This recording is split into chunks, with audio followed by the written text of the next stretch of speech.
born earlier this week at the Rift Valley General Hospital in Nakuru. While doctors attending to the case now say the babies will not be separated just yet since they share some vital organs. The twins who are admitted at the Kenyatta National Hospital will have to be observed for a while longer.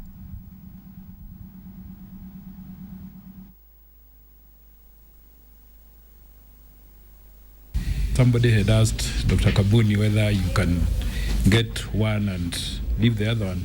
It has very serious ethical issues and religious issues, and I think you know that.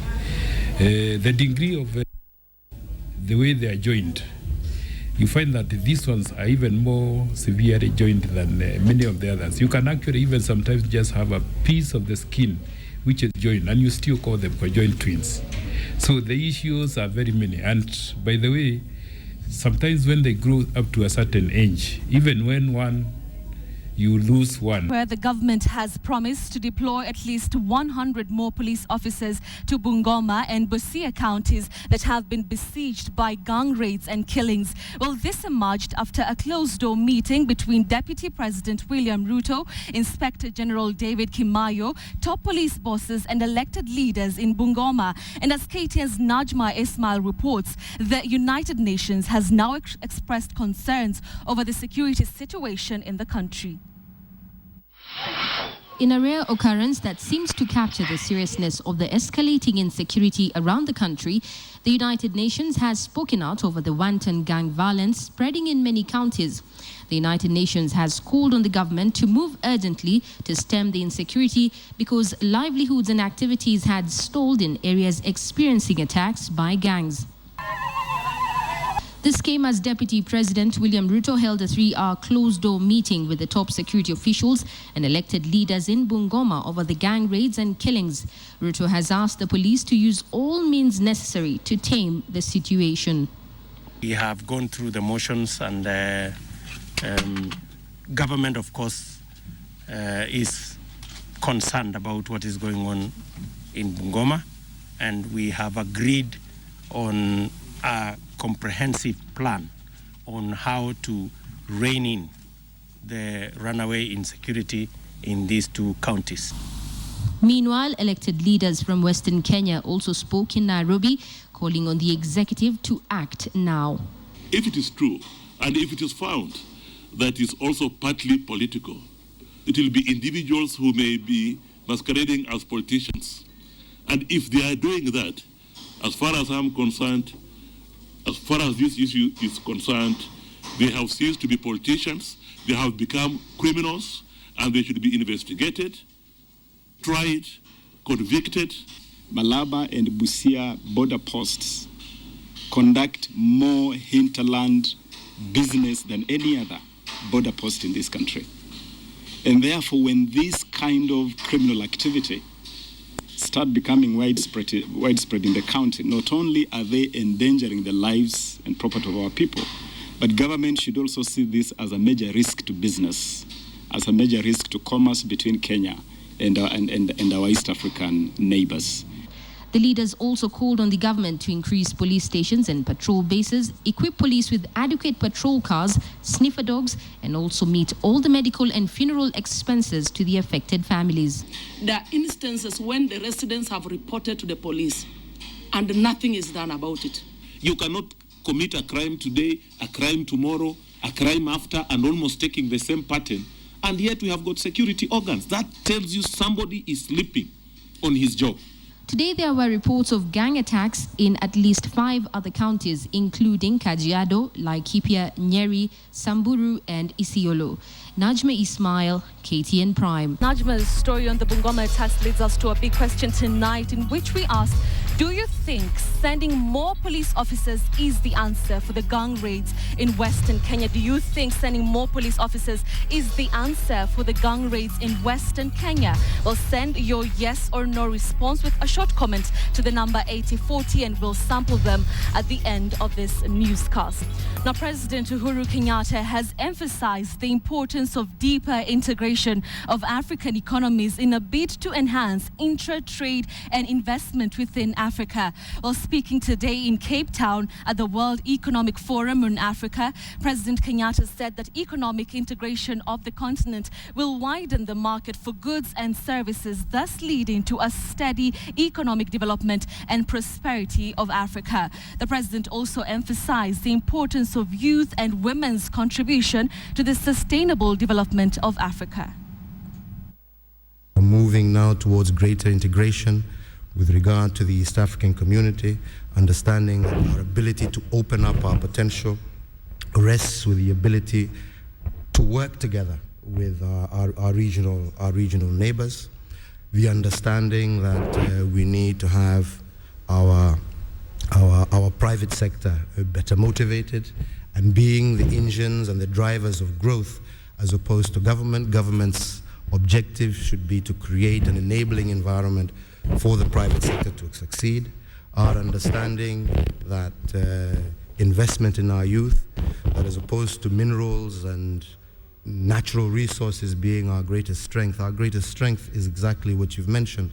Our population, a youthful population that requires motivation, the ability to give them the skills to be able to take advantage of the growing opportunities that are available. President Mwai Kibaki wants the private sector to strive to improve the welfare of the entire community that they operate in, instead of merely concentrating on making profits. While speaking during a luncheon hosted on his behalf by the Kenya Private Sector Alliance, Kibaki said it was a travesty that too many people in the country were wasting their time idling when they could be involved in the development of the country. He also warned them to brace themselves for increased competition for the East African Common Market and also the emergence of new investment opportunities attracting investors into the country. I am doing my other job and I will be with you and be competing with you, not only in the kind of thing the chairman referred to here, but the daily work and daily challenge is work, serious work, which we shall be doing. And I myself, I will be doing. I'm supposed to be a little bit old, but I'm not really seriously that old. Agriculture and infrastructure are key drivers of growth for Kenya over the next few years. This is according to European Union Ambassador to Kenya, Lodwig Britt. The envoy, in an interview with KTN, also said Kenya needed more trade and not aid. Here is the report. That Kenya is a vibrant democratic developmental state reflects the fact that a number of elements can mature further and has characteristics that the European Union can learn from. We are very much favoring regional integration. That's not to say that our experience should be copied or that we should impose this is how we did it. No, it is to say that we can possibly make a useful contribution, properly adapted to the vision that Kenya has elaborated for itself. On the East African platform, the European Union agrees with one common market for the region, but not same currency for all. I would wait with the currency for a while, but I do believe that in terms of creating a truly common East African community market, the time is right. Kenya loses 4% of its GDP to traffic jam on the roads in Nairobi city, and the European Union has committed partnership with the development of infrastructure across the country.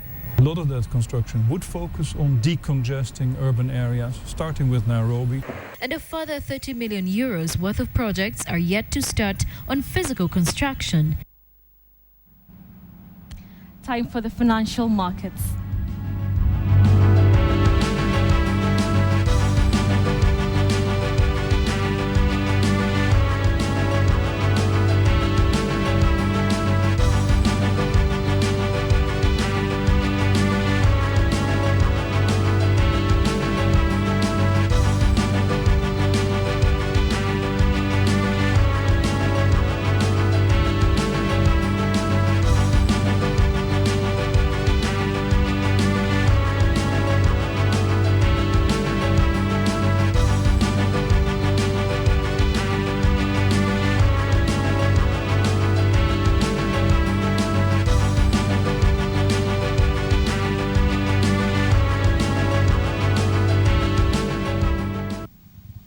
Well, tomorrow in our sports final show in the afternoon, we'll have the highlights of this and many others that happened just moments ago. Elsewhere, tough and rough conditions await more than 50 drivers tomorrow during the third round of the KCB Kenya National Rally Championships in Voi and adjacent areas.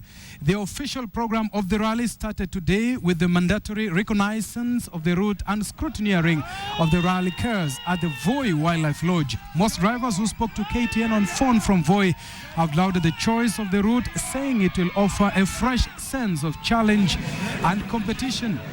Clark of course, Rinda 30 has however cautioned spectators and members of the public to be disciplined and observe the rules of the rally, saying they will partner with the Voi police to ensure safety for all competitors and those who choose to attend. The rally will start tomorrow with a super special stage set for Voi Stadium. 4 matches will be played tomorrow in the second week of the Bamburi Rugby Super Series as the tournament spread its wings to Mombasa and Mumias. Mamba, the Coast franchise in the 2013 Bamburi Rugby Super Series, hosts Uganda's Ruwenzori in a match day 2 fixture at the Mombasa Sports Club. Uganda's franchise Victoria returned to the RFU grounds, the scene of their 70-15 thumping against Balore Nyumbu last weekend, looked to make amends and to stay in contention for a Bamburi Rugby Super Series semi-final berth. University's franchise Nguvu Kengewa will host Top Fry Ndovu in a Bamburi Rugby Super Series match day 2 fixtures that will be played at the RFU grounds. This match kicks off at 2 o'clock and pit sides will experience different fortunes on the match day. Mumia Sugar Kiboko will host Balore Nyumbu at 4 o'clock at the Mumias Sports Complex. Elsewhere, a total of 8 matches are lined up in the round 11 of the Kenya Premier League this weekend, including a signature clash on Sunday pitting Gor Mahia versus AFC Leopards. KCB will play host to Sofapaka at the City Stadium as Western Stima entertain City Stars at the Bukhungu Stadium. Military outfit Ulinzi Stars will face off with Sony Sugar at the Afra Stadium as Tusker, fresh from top 8 win, head to Thika Municipality against hosts Thika United. Karuturi Sports will have a long drive to Chemelil as Madara United will be seeking to lock horns with Kakamega Homeboys. Coastal side Bandari will travel to Muhoroni with the highlight match of the weekend being the Mashemeji Derby pitting AFC Leopards versus Gor Mahia. The only match of the day is slated for Sunday at the Nyayo National Stadium, and tickets for that match will be selling tomorrow. Police have said they will deploy 300 police officers to be in charge of that derby on Sunday. We will leave it to that this evening here on KTN Sports Today, but tomorrow please make sure to join us from 3 o'clock in our weekly sports show, KTN Sports Final. See you then.